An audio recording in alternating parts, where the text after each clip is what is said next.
Karena Allah itu bersama kita dimanapun kita berada. Nadhirun ilaik, mengawasi kita, mutaliun alaik, dan Allah itu memperhatikan kita detail. Jadi apapun yang kita lakukan itu Allah tahu, sehingga itu menjadi rem paling besar bagi kita sekalian saat kita itu mau terjebak dalam perbuatan maksiat atau dosa, itu langsung teringat.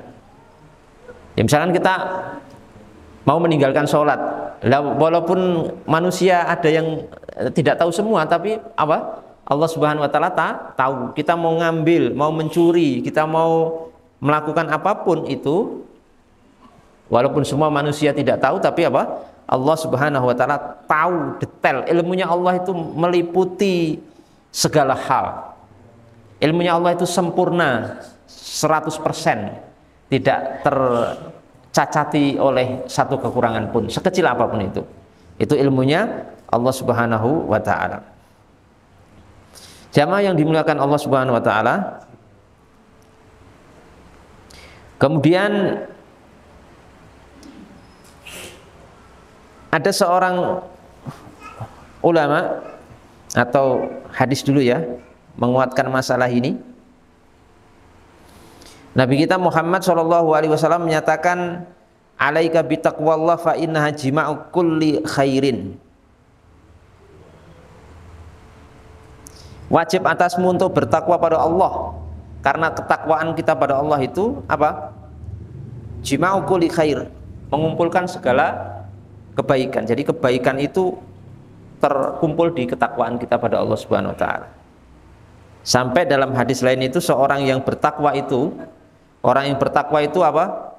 Asya qawiyan, akan hidup kuat, nggak gampang rapuh, tidak gampang stres, tidak gampang apa? Galau.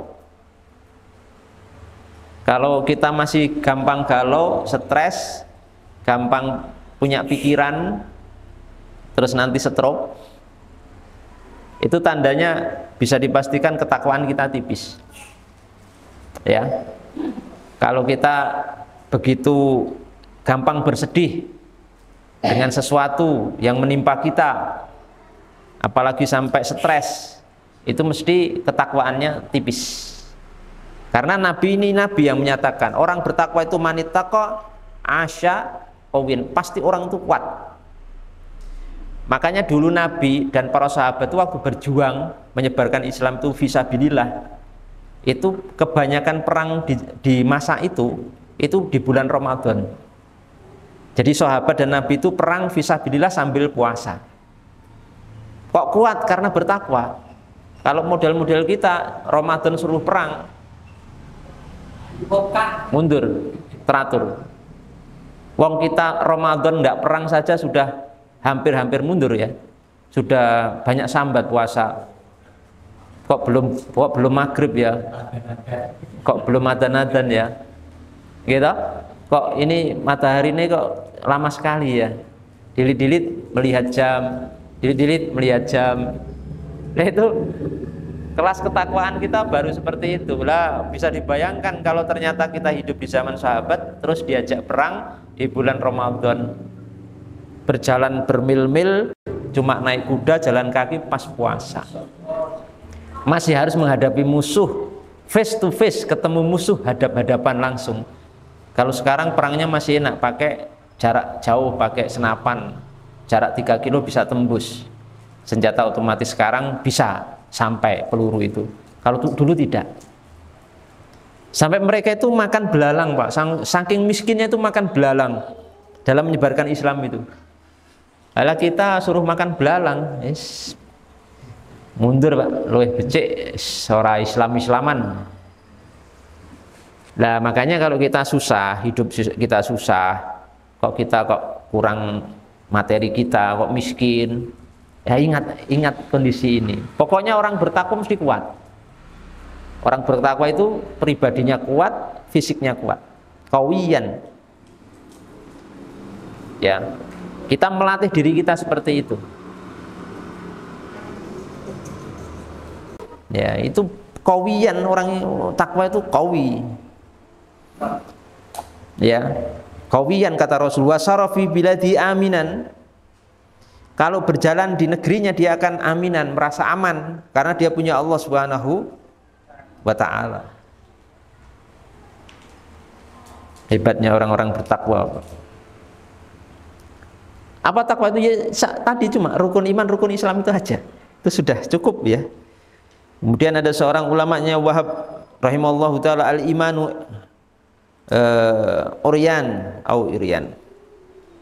Oryanun walibasu taqwa. Iman itu telanjang, pakaiannya takwa. Jadi nek jenengan masih iman tok, iman tapi ndak sholat, gitu.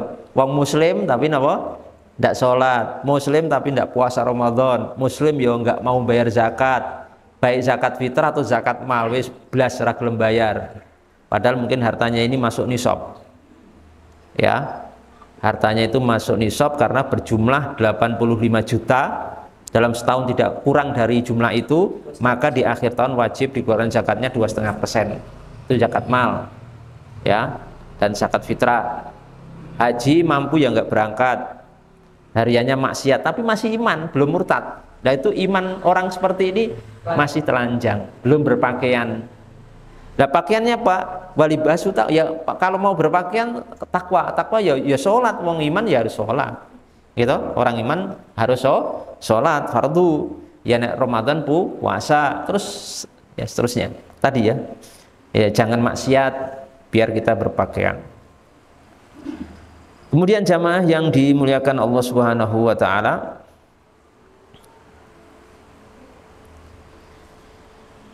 disebutkan di sini bahwa seorang ketika dia itu bertakwa pada Allah Subhanahu wa taala, mungkin jadi itu kan tetap punya syahwat ya, karena kita kan punya nafsu. Bukan seperti malaikat Pak, punya nafsu yang kadang perang antara nafsu sama iman. Imannya bawa ke kanan, nafsunya kadang bawa ke kiri. Mesti itu akan tarik menarik. Nah, saat terbetik seperti ini, keinginan seperti ini, itu sebagian ulama itu menasihati seperti ini. Kalau kamu ingin maksiat, in aradta an taksiyah, kamu kalau terbetik kamu ingin maksiat pada Allah, apa? Fa'sihi haitsu la yaraka. Silahkan maksiat tapi syaratnya satu, lakukan maksiatmu di tempat yang Allah tidak bisa melihat kamu. Kan dibolehkan maksiat, silahkan maksiat tapi lakukan di tempat yang Allah tidak tahu. Mau di mana? Mau di leng semut tetap tahu, gitulah. Ya. Terus kalau kamu ingin maksiat, kata ulama ini, fakhruj min darihi. Silahkan maksiat tapi syaratnya lakukan itu di luar buminya Allah. Cari bumi lain untuk kamu maksiat, karena kalau kamu maksiat itu kan pakai fasilitas pihak lain. Fasilitasnya siapa? Allah. Bumi itu kan punyanya Allah lah. Jangan sampai kita guna maksiat. Kalau mau maksiat cari tempat lain yang bukan buminya Allah Subhanahu wa taala. Atau yang tiga, wa kul au kul min ghairi rizqihi. Mau maksiat silahkan maksiat tapi jangan makan pemberiannya Allah. Makanannya milik Allah, dikasih oleh Allah. Terus tempat kita ini berpijak juga miliknya Allah. Ya, kita tidak akan bisa lepas dari pengawasan Allah. Nah, dengan itu insya Allah kita akan apa? Akan termotivasi untuk menahan nafsu kita.